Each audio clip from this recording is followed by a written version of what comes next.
Баршаңызға сәлем. Бүгін сіздерге тұздың пайдасы мен зияны туралы баяндайтын боламын. Тұз адам ағзасына қажетті маңызды минералдардың бірі. Оның құрамында негізінен натрий хлориді болады. Тұзды мөлшермен қолдану денсаулық үшін пайдалы болса, артық мөлшері зиян келтіруі мүмкін.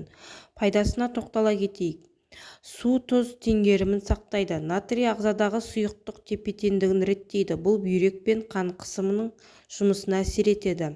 Бұлшық ет пен жүйке жүйесінің жұмысына көмектеседі. Натрий бұлшық етінің жиырылуын және жүйке сигналдарының берілуін қамтамасыз етеді. Ас қорытуды жақсартады. Тұз асқазанында тұз қышқылының бөлуіне көмектесіп, қорытуды оңтайландырады. Және де йодталған тұз қалқанша бездің жұмысын жақсартады. Йод гормондар өндіруге қажетті элемент. Йод тапшылығы зоб қалқанша безінің үлкею ауруына себеп болады.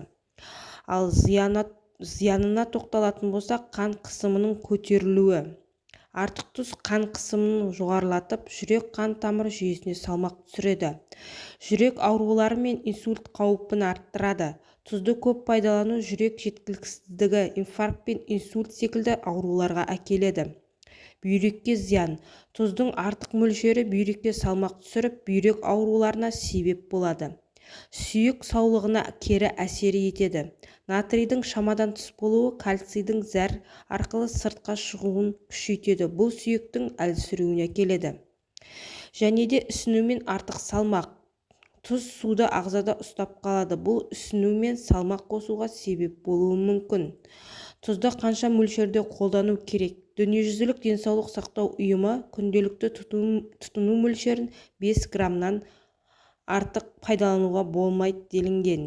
Видео пайдалы болып, ұнаса лайк басып, арнама тіркелуді ұмытпаңыз.